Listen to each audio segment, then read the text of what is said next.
Olá pessoal, graça e paz a todos. Estamos começando mais um vídeo aqui nesse canal.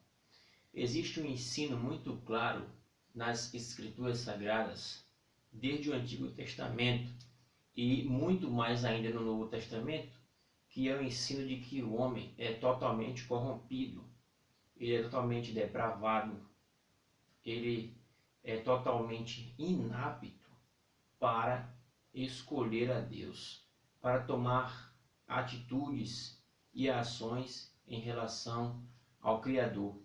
A Bíblia mostra claramente que o homem, após a queda, ele não tem interesse em buscar a Deus.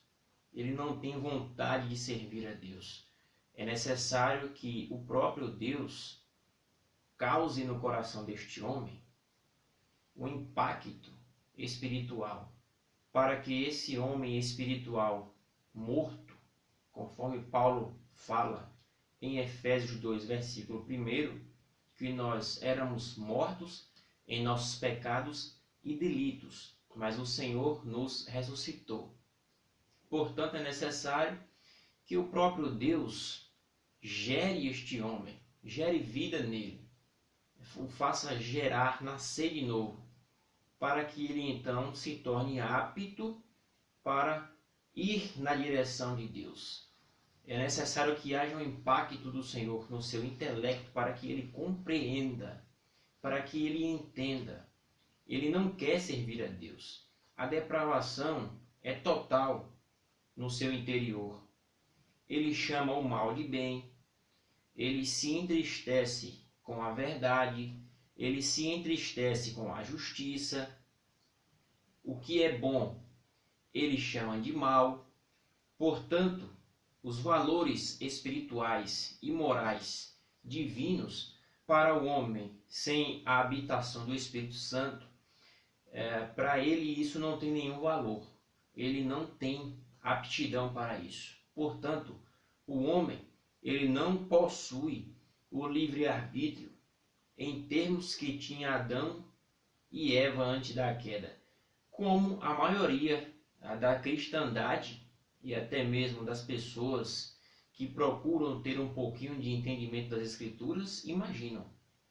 Portanto, o homem é inapto, totalmente sem aptidão espiritual. Portanto, ele não pode escolher a salvação. Aí é onde entra a doutrina da eleição.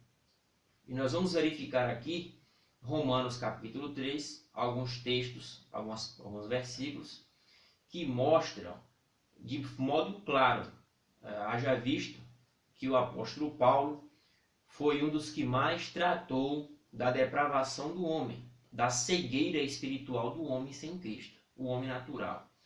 Leamos Romanos capítulo 3, a partir do versículo 9, veja o que Paulo diz. Pois que somos nós mais excelentes? De maneira nenhuma, pois já dantes demonstramos que tanto judeus como gregos, todos estão debaixo do pecado. Veja o que Paulo diz. Continuando, como está escrito, não há um justo sequer. Aqui Paulo tem em mente o Salmo 14, texto clássico, onde fala que o Senhor olhou do céu para a terra, para os filhos dos homens, para ver se havia algum justo, mas não havia um justo sequer. Paulo tem em mente esse texto. Continuando, versículo 11. Não há quem entenda, não há quem busque a Deus. É necessário que o homem entenda para que ele vá até o Senhor. É necessário que ele busque a Deus para que ele seja salvo. Mas a Bíblia diz que não há quem entenda e não há quem busque também.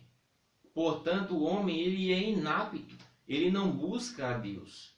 Ele não entende o Evangelho, a não ser que o próprio Deus ilumine sua mente para que ele então busque o Evangelho, busque a salvação. E ele só pode fazer isso se o próprio Senhor o iluminar. O versículo 12 diz, todos se desviaram e juntamente se fizeram inúteis. Não há quem faça o bem, nenhum sequer. A sua garganta é um sepulcro aberto. Com a língua tratam enganosamente, persuem de áspides, estão debaixo de seus lábios, cuja boca está cheia de maldição e de amargura.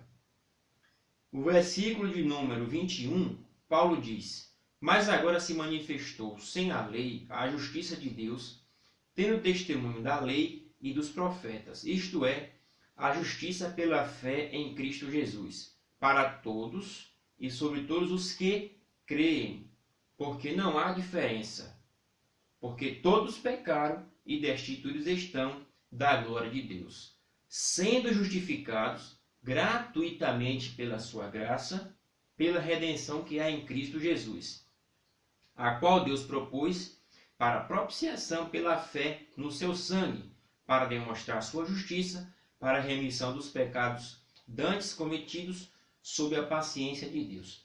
Portanto, Paulo, ele conclui a narrativa de Romanos capítulo 3, dizendo que o homem só pode ser justificado pela graça, gratuitamente, por intermédio da fé que há em Cristo Jesus.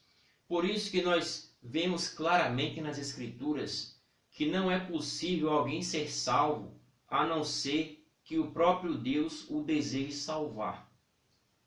E o texto mostra claramente que não há quem entenda, não há quem busque, portanto, o homem não quer de modo algum, então aprove a Deus escolher salvar alguns. Algumas pessoas costumam citar João capítulo 5, versículo 40, onde diz: Contudo, não quereis vir a mim para terdes vida, com o intuito de disseminar que este texto é uma das provas de que o homem pode sim escolher ou não salvação, porque o texto diz: não quereis vir a mim para terdes vida. Na verdade, não é isso que o texto quer ensinar. O texto apenas está dizendo que o homem não quer. Esse é o comum, esse é o natural do homem sem Deus. Ele nunca quer, nunca deseja Deus. Qual é a maneira? No mesmo contexto, João 6,44. Veja o que Cristo diz: Ninguém pode vir a mim se o Pai que me enviou não o trouxer, e eu o ressuscitarei no último dia. No versículo 65, o Senhor repete novamente: Por isso vos digo que ninguém pode vir a mim se pelo meu Pai não lhe for concedido. Portanto, a depravação e corrupção humana decorrente do pecado é um ensino claro, e Romanos 3 é um dos textos mais clássicos que Paulo advogou essa situação do ser humano em condição de pecador e cego. E agora a única maneira deste homem ser salvo é se o próprio Deus o escolher e então atuar na sua mente, no seu coração, para que ele creia no santo evangelho de Deus.